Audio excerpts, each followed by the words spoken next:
ഇപ്പോൾ ദേശീയ ദുരന്തമായി പ്രഖ്യാപിക്കില്ലെന്നാണ് കേന്ദ്ര സർക്കാർ പറയുന്നത്. എന്താണ് ഒരു വയനാട്ടുകാരെന്നുള്ളത് നിങ്ങൾക്ക് പറയാം? ദേശീയ ദുരന്തമായിട്ട് പ്രഖ്യാപിക്കണം എന്ന് തന്നെയാണ് നമ്മളെ എല്ലാവരുടെയും ആഗ്രഹം. അത്രയും വലിയ ദുരന്തമാണ് വയനാട്ടിൽ നടന്നിട്ടുള്ളത്.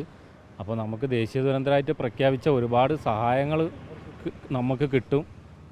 സർക്കാരുകൾ നമുക്ക് വേണ്ടിയിട്ട് ഒരു സഹായം എന്നുള്ള നിലയ്ക്ക് അവിടെ കാര്യങ്ങൾ ചെയ്യണം എന്നാണ് ഞങ്ങളെ വയനാട്ടുകാരെന്നുള്ളതിൻ്റെ അഭിപ്രായം. വേണ്ട രീതിയിലല്ലല്ലോ കാര്യങ്ങളൊന്നും ചെയ്യുന്നത്. സർക്കാരുകൾ ഇത്തരം കാര്യങ്ങളിലൊന്നും യാതൊരു ശ്രദ്ധയില്ല. എന്തായാലും വേണ്ടില്ല, രാഷ്ട്രീയക്കാർക്ക് കാശുണ്ടാക്കണം, വോട്ട് നേടണം. അതിനെന്താ പണി? അത് മാത്രമാണ് ആലോചിച്ചുകൊണ്ടിരിക്കുന്നത്. അല്ലാതെ ഇവിടെ ദേശീയ ദുരന്തമായിട്ട് പ്രഖ്യാപിച്ചിട്ട് നാട്ടുകാരെ സഹായിക്കണമെന്നോ അല്ലെങ്കിൽ പുനരധിവാസം ചെയ്തുകൊണ്ട് ആളുകളെ രക്ഷിക്കണമെന്നോ ഇവിടെ സർക്കാരിൻ്റെ തന്നെ പാട്ടഭൂമിയായിട്ട് കിടക്കുന്ന പാട്ടത്തിന് കൊടുത്ത ഭൂമി തിരിച്ചു പിടിച്ചിട്ട് അതിൽ പുനരധിവാസം നടത്തണമെന്നോ അങ്ങനത്തെ ആലോചനകളൊന്നുമില്ല. അത്തരം കാര്യങ്ങളൊന്നുമില്ല. രാഷ്ട്രീയക്കാർ അവർക്ക് കാശുണ്ടാക്കാൻ എന്താ പണി? അവരുടെ അവർക്ക് വോട്ട് എങ്ങനെ നേടാം, ആ കാര്യം മാത്രം ആലോചിച്ചുകൊണ്ടിരിക്കുക. അവരെ വിചാരം പ്രകൃതി നിയമങ്ങൾ ഇവിടെ ഉണ്ട് എന്നുള്ള കാര്യം തന്നെ അവർക്ക് അറിയില്ല എന്നാണ് എനിക്ക് തോന്നുന്നത്. ദേശീയ ദുരന്തമായിട്ട് പ്രഖ്യാപിച്ചു കഴിഞ്ഞാൽ കൂടുതൽ സഹായങ്ങൾ ദുരന്തബാധിതർക്ക് കിട്ടുമല്ലോ. ഇപ്പോൾ അത് പറ്റില്ലെന്നാണ് കേന്ദ്ര സർക്കാർ പറയുന്നത്. അതെ, ദേശീയ ദുരന്തമായിട്ട് പ്രഖ്യാപിക്കേണ്ടതുണ്ട്. ഇത് ഇപ്പോൾ തന്നെ ഇന്ത്യയിൽ ഉണ്ടായ ഉരുൾപൊട്ടലിൽ ഏറ്റവും വലിയ ഉരുൾപൊട്ടലിൽ ഒന്നാണ് ഈ നമ്മുടെ മുണ്ടക്കൈ ദുരന്തം. എന്തുകൊണ്ട് ദേശീയ ദുരന്തമായിട്ട് പ്രഖ്യാപിച്ചുകൂടാ? അതിലും ചെറിയ അപകടങ്ങളുണ്ടായ സ്ഥലങ്ങൾ മറ്റ് സംസ്ഥാനങ്ങളിലുണ്ടായതിന് അത് BJP ഭരിക്കുന്ന ചിലപ്പോൾ ആയിരിക്കും, അങ്ങനെ ആയതുകൊണ്ടായിരിക്കും. അതുകൊണ്ട് അവിടെ വേണ്ടത്ര സഹായങ്ങളും ദേശീയ ദുരന്തമൊക്കെ ആയിട്ട് പ്രഖ്യാപിച്ചിട്ടുണ്ട്. പക്ഷേ ഇവിടെ കേരളത്തിൽ ഇത്ര വലിയൊരു ദുരന്തം ഉണ്ടായിട്ട് പോലും അത് ദേശീയ ദുരന്തമാക്കാനുള്ള പരിപാടി അവർക്കില്ല. അത്തരം കാര്യങ്ങൾ വളരെ പ്രധാനപ്പെട്ട കാര്യമാണ് നിങ്ങൾ ചോദിച്ചത്. വളരെ പ്രധാനപ്പെട്ട കാര്യമാണ്. അത് ദേശീയ ദുരന്തമായിട്ട് എന്തുകൊണ്ട് പ്രഖ്യാപിച്ചുകൂടാ? 500ഓളം ആളുകൾ മരിച്ചില്ലേ? 500ഓളം ആളുകൾ ഒരുമിച്ച് ഒരു ഒറ്റ നിമിഷം കൊണ്ട് ഇല്ലാതായിരിക്കുകയാണ്. ഇത് ദേശീയ ദുരന്തമായിട്ട് പ്രഖ്യാപിക്കില്ലെങ്കിൽ പിന്നെ ഏതാണ് ദേശീയ ദുരന്തമായിട്ട് പ്രഖ്യാപിക്കാൻ അവർ ഉദ്ദേശിക്കുന്നതാവോ? എന്താണ് ഇതിൻ്റെയൊക്കെ മാനദണ്ഡം? മുണ്ടക്കൈ ചൂരൽമല ദുരന്തം തീർച്ചയായിട്ടും ഒരു ദേശീയ ദുരന്തമായി പ്രഖ്യാപിക്കണം.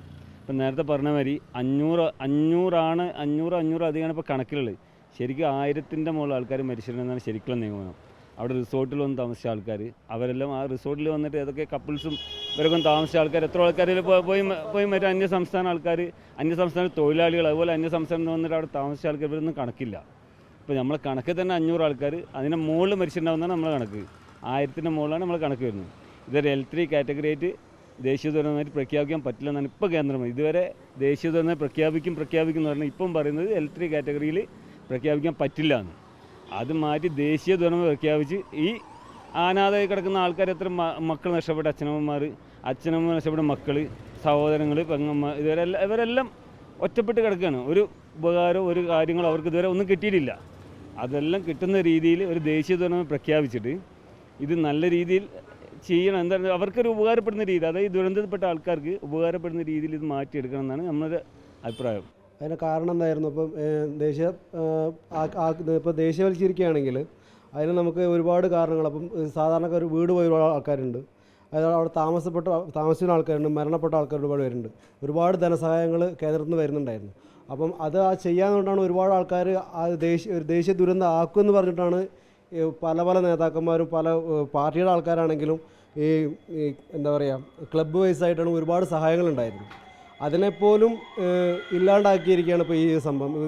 ദേശീയവൽക്കരിക്കുക അല്ല എന്ന് പറയുമ്പോൾ ദേശീയ ദുരന്തമായി പ്രഖ്യാപിക്കില്ലെന്നാണ് പറയുന്നത്. ശരിയാണോ? ശരിയല്ല എന്നാണ് എൻ്റെ ഒരു കാഴ്ചപ്പാട്. കാരണം ഞാൻ അവിടുത്തെ നാട്ടുകാരനാണ്, അവിടെ ജനിച്ചു വളർന്ന വ്യക്തിയാണ്. അപ്പം ഒരുപാട് പേര് നമ്മുടെ സ്ഥാപനത്തിൽ വർക്ക് ചെയ്യുന്നൊരു കുട്ടിയുടെ തന്നെ പയ്യനെ ഒരു ഫാമിലി പോയിട്ട് അവനിപ്പോൾ വർക്കില്ലാണ്ടിരിക്കുകയാണ്. നമുക്ക് മൊത്തത്തിൽ നമ്മുടെ കുടുംബത്തിലാണെങ്കിൽ ഒരുപാട് പേർക്ക് ബുദ്ധിമുട്ടും കാര്യങ്ങളൊക്കെ ഉണ്ട്. അപ്പം സർക്കാരിൽ നിന്ന് കിട്ടുന്ന എന്തെങ്കിലും ആനുകൂല്യങ്ങൾ അതില്ലാണ്ടാക്കുന്നത് ഇല്ലാണ്ടാക്കുക തന്നെ ഒറ്റയ്ക്ക് പറയാൻ പറ്റുള്ളൂ. അങ്ങനെ തീർച്ചയായും പറയാം. ഇത് മാറണം. ഇത് രാഷ്ട്രീയ ദുരന്തമായി പ്രഖ്യാപിക്കണം. ദേശീയ ദുരന്തമായി പ്രഖ്യാപിച്ചാലേ സാധാരണക്കാർക്കും ചെറുകിട ആൾക്കാർക്കും എന്തെങ്കിലും ആനുകൂല്യങ്ങളോ അല്ലെങ്കിൽ എന്തെങ്കിലും സഹായം തരപ്പെടുള്ളൂ. ചെയ്യുന്നില്ല എന്നുണ്ടെങ്കിലും ഇത് എന്താ പറയുക പാർട്ടി ബേസിലും അല്ലാണ്ട് ബാക്കിയുള്ള ആൾക്കാർക്ക് നേട്ടം എന്നല്ലാണ്ട് സാധാരണക്കാരന് ഒരു മെച്ചമില്ല എന്നാണ് എൻ്റെ ഒരു കാഴ്ചപ്പാട്. മുണ്ടക്കയിലും ചൂരൽമലയിലും കുറേ ആൾക്കാർ മരിച്ചുപോയി. അപ്പോൾ കേന്ദ്രത്തിൻ്റെ സഹായമെങ്കിലും കിട്ടിക്കഴിഞ്ഞാൽ ഒന്ന് ഡെവലപ്പ് ആക്കാൻ പറ്റുള്ളൂ. എന്തായാലും കണ്ടറിഞ്ഞ് സഹായിക്കുക അത്രയാണ്. നമ്മൾ കേരളത്തിലെ ഏറ്റവും ഭയങ്കരമായ ഒരു ദുരന്തമാണ് നമ്മൾ കണ്ടത്. ആ ദേശീയ ദുരന്തമായി പ്രഖ്യാപിച്ചു കഴിഞ്ഞാൽ സാധാരണക്കാരന് കിട്ടേണ്ട ആനുകൂല്യങ്ങളും കാര്യങ്ങളൊക്കെ കിട്ടും. അത് പ്രഖ്യാപിക്കണം എന്നാണ് എൻ്റെ ആഗ്രഹം. അത് തെറ്റാണ്, ഏറ്റവും വലിയ തെറ്റ് തന്നെയാണ്. കാരണം ഇയാൾ വന്ന് എല്ലാം കണ്ടുപോയതല്ലേ നരേന്ദ്രമോദി. എന്നിട്ട് ഇപ്പോൾ അത് പറയുമ്പോൾ ഭയങ്കര തെറ്റ്. അതിൻ്റെ മുന്നേ മറ്റേ ഇവിടെ പോയിട്ട് അവിടേക്കൊക്കെ പൈസ കൊടുത്തല്ലോ, എന്താണ് മറ്റേ അവിടേക്ക് പൈസ കൊടുത്തല്ലോ, ഇവിടെ ഒന്നും കിട്ടിയില്ലല്ലോ. അത് ഭയങ്കര ഇത് തന്നെ. ഒരുപാട് ആളുകളെ വീടും ഇതൊക്കെ പോയി കിടക്കല്ലേ, എല്ലാവർക്കും നീതി കിട്ടണ്ടേ? അവർക്ക് അർഹതപ്പെട്ടത് അവർക്ക് കിട്ടണം. അതിന് വേണ്ടിയുള്ളത് ചെയ്യണം, കേന്ദ്രം ചെയ്യണം. പിന്നെ എന്താ പറയാനുള്ളത്? അതന്നെയാണ് എനിക്കും പറയാനുള്ളത് കേട്ടോ. എന്തായാലും മുണ്ടക്കായി ദുരന്തമായിട്ടാണ് അറിയാലോ അവസ്ഥകൾ, കാര്യങ്ങൾ എല്ലാം അറിയാലോ. നഷ്ടപ്പെട്ട എല്ലാ മനുഷ്യരും നഷ്ടപ്പെട്ട് കാര്യങ്ങളൊക്കെ നടക്കുക കേട്ടോ. ഏട്ടൻ തന്നെ അവിടെ പോയി നോക്കുമ്പോൾ ഏട്ടനെ മനസ്സിലാവില്ല കാര്യങ്ങൾ എന്താണെന്നൊക്കെ. അത്രയും അവസ്ഥ എല്ലാവരും. അത് തെറ്റല്ലേ? സഹായം വേണ്ടേ? സഹായം വേണോ? കേന്ദ്രം ചെയ്യുന്ന ഇപ്പം എന്താ? കേന്ദ്രം ചെയ്യുന്നത് അതല്ല, തെറ്റ് ചെയ്യുന്നത് കിട്ടണം. ദേശീയ ദുരന്തമായി പ്രഖ്യാപിക്കണം തന്നെ മെയിൻ. അത് ദേശീയ ദുരന്തമായിട്ട് പ്രഖ്യാപിക്കണം. നമുക്കിപ്പോൾ ഏറ്റവും വലിയ ലോകം കണ്ട ഏറ്റവും വലിയൊരു ദുരന്തമായിട്ടാണ് നമ്മുടെ വയനാട് ദുരന്തത്തിൽ നമ്മൾ കാണുന്നത്.